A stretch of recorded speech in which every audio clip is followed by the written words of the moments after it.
안녕하세요. 저는 20대 후반 남자입니다. 먼저 제 사업이 망한 얘기부터 해야겠네요. 최근에 사업을 하다가 쫄딱 망했습니다. 제가 옷과 패션에 관심이 많아서 의류 사업을 시작했다가 빚만 지고 사업을 정리하게 되었던 건데 그나마 다행이라고 위안을 삼자면 빚이 그렇게 크지는 않았어요. 아무튼 앞서 말씀을 드리자면 저에게는 20대 중반부터 만나고 있는 여자친구가 있습니다. 곧 제 아내가 될 사람인데요. 제가 힘들 때나 어려울 때도 제 곁을 떠나지 않고 저를 지켜준 정말 착한 사람입니다. 이런 여자친구와 내년에 결혼을 앞두고 있었던 거죠. 사업도 망한 사내놈이 무슨 결혼이냐고요? 네. 사실은 여자친구랑 사고를 치고 말았습니다. 지금 여자친구 뱃속에는 저와 제 여자친구의 피를 이어받은 우리 아기가 자라고 있는 중이에요. 처음에 이 사실을 말씀드리자 장인어른은 쓰러지시고 장모님은 울고 난리도 아니었습니다. 게다가 직장도 없고 의류 사업하다가 쫄딱 망한 놈을 사위로 받아들여야 한다는데 좋게 보이시겠습니까? 저라도 제 딸이 저 같은 사위를 데리고 나타나서 아기를 가졌다고 하면 혈압이 올라 노발대발하고 난리가 날 것 같네요. 그래서 처음에는 처가 댁도 반대가 심했지만 꾸준히 찾아뵙고 제 진심을 보여드리고 다시 일어나겠다는 굳은 의지를 보여드리자 서서히 아주 서서히 마음의 문을 열어주셨습니다. 그래서 저희는 내년 3월에 결혼식을 올리기로 하였고 현재는 혼인신고만 한 상태였었죠. 문제는 아까 말씀드렸다시피 의류 사업을 하다가 쫄딱 망했던 탓에 결혼 전까지 자금이 도저히 모이지 않을 것 같아 처가 댁에 잠시 얹혀 살기로 했습니다. 사실 우리 집이 따로 없으면 저희 부모님 집에 같이 들어가서 사는 게 맞는 거라고 생각하실 수도 있습니다. 하지만 안타깝게도 저희 부모님의 집은 현재 저희가 살고 있는 수도권이 아닐 뿐더러 집이 작아서 아내와 같이 들어가서 살기는 무리가 있을 정도였죠. 그래서 결혼 승낙을 해주실 때 장인어른과 장모님께서 마음을 크게 써주셨습니다. 제가 내년에 결혼식을 올리고 직장을 구하든 사업을 다시 하든 안정화가 될 때까지 처가 댁에 머물러도 괜찮다고요. 진심으로 감사드리는 마음에서 장인어른과 장모님의 말씀을 듣고 나니 눈물이 나더라고요. 세상 때려 죽여도 모자랄 못난 사위를 분명 불편하실 텐데 불구하고 본인 집에까지 있게 해주시다니 싶었습니다. 장인어른과 장모님의 진심 어린 응원에 힘이 나서 저도 하루빨리 재기해 보이겠다고 마음을 다짐했습니다. 아내에게는 여동생이 한 명 있는데요. 저한테는 처제가 되는 거죠. 제가 아내랑 혼전 임신을 하고 장인어른 댁에 방문했을 때 장인어른 장모님 말고 유일하게 아내의 여동생만 저를 위로해줬습니다. 호칭상 처제가 맞는데 제 입에 처제란 말이 아직 익숙하지는 않네요. 아무튼 처제는 예전에 아내랑 데이트할 때도 가끔 몇 번 봤었기도 했고 제가 성실하게 살아왔다는 걸 옆에서 봐왔었기에 그런 건지 저와 아내의 혼전 임신 소식에 충격은 먹은 듯 했지만 많은 위로를 해줬습니다. 그리고 남자는 결혼을 해야 안정적이게 일을 할 수 있다면서 하루 빨리 재기하라며 응원해 주더라고요. 그런 처제가 많은 위로가 되어줬고 정말 많이 고마웠습니다. 그렇게 결국 저는 염치 없지만 제 짐을 챙겨서 처가 댁에 들어가게 되었던 거죠. 제가 도착하자 처음에 저에게 화를 내셨었던 장인어른과 장모님은 저를 따뜻하게 맞이해주시고 제가 최대한 편하게 지낼 수 있도록 많은 배려를 해주셨습니다. 하지만 생각지도 못하게 처가 댁에 들어와서 지내는데 장인어른과 장모님이 문제가 아니었고 처제가 문제가 되었네요. 제가 처가댁에 들어갔을 때가 따뜻한 날씨의 봄 무렵이었는데 처제가 옷을 너무 짧게 입고 돌아다니는 겁니다. 한 번은 제가 일을 일찍 마치고 오후에 집에 들어갔는데 처제가 티셔츠도 안 입고 있더라고요. 눈 마주치고 서로 얼마나 민망했는지 모릅니다. 그것도 처음에는 좀 민망해하고 옷을 챙겨 입는 신용이라도 했습니다. 그런데 제가 처가 댁에 온 지 한두 달쯤 되자 처제는 그냥 보려면 봐라라는 식으로 별로 대수롭지 않다는 듯이 가만히 있더라고요. 제 아내도 괜히 처제한테 형부도 있는데 옷 좀 입지? 라고 하면 아 더운데 어떻게 라고 합니다. 사실 처제의 몸매가 막 모델처럼 좋거나 그런 건 아니거든요. 보면 조금 민망합니다.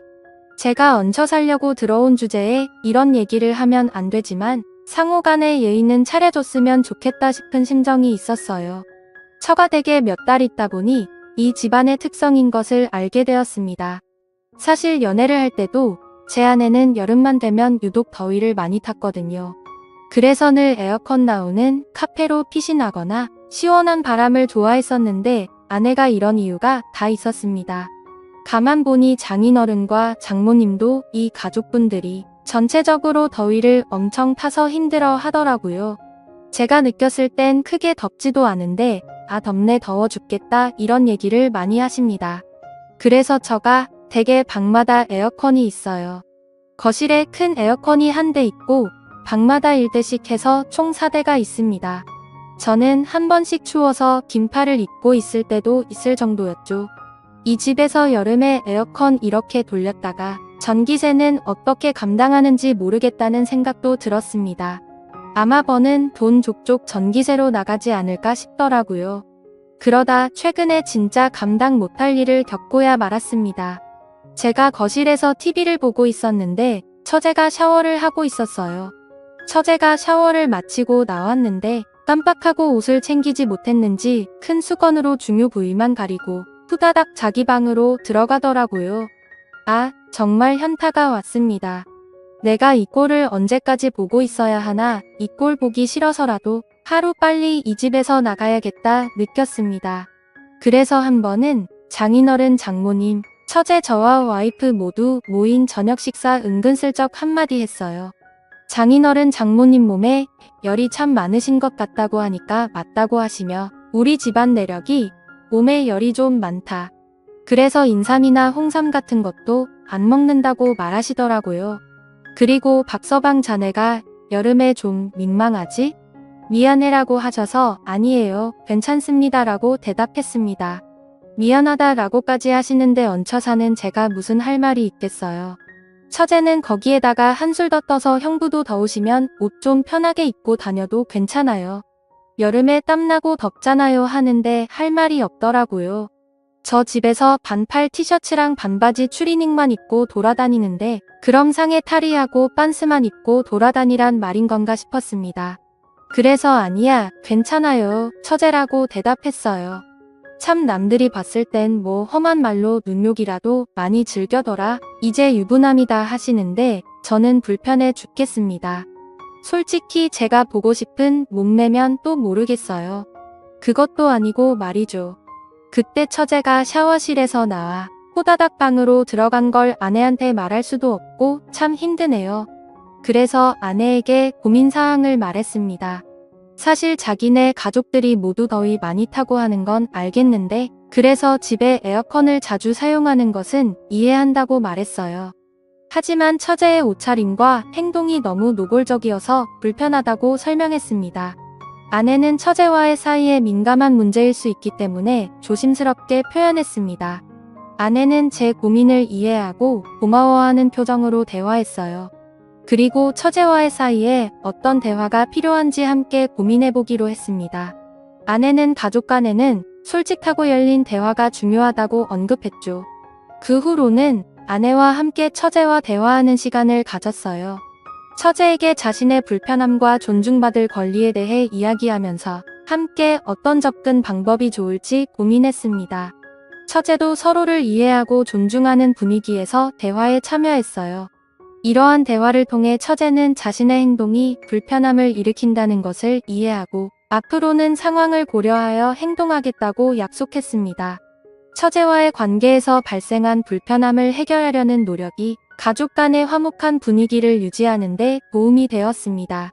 아내와 함께 이런 어려운 상황을 극복하고 가족으로서의 애착을 다지는 경험은 결혼 생활에 더욱 깊은 이해와 연대감을 키워주었습니다. 또한 처가 댁에서의 생활을 좀 더 원활하게 이어나가기 위해 서로의 의견을 존중하고 협력하는 모습을 보여주었습니다. 이런 어려운 상황을 극복하면서 가족 간의 소통이 더욱 중요하다는 것을 깨달았습니다. 가족 간의 소통은 서로의 감정을 이해하고 존중하는 데 있어 핵심적인 역할을 합니다. 그래서 아내와 함께 우리 가족 간의 소통을 강화하기로 다짐했습니다. 결혼식과 신혼집 마련에 성공한 뒤 현재는 새로운 가정을 준비하고 있습니다. 아내와 함께 새로운 시작을 앞두고 미래에 대한 꿈과 계획을 함께 나누고 있어요. 또한 처가 댁에서의 경험을 통해 가족 간의 존중과 이해를 높이는 노력을 기울이고 있습니다.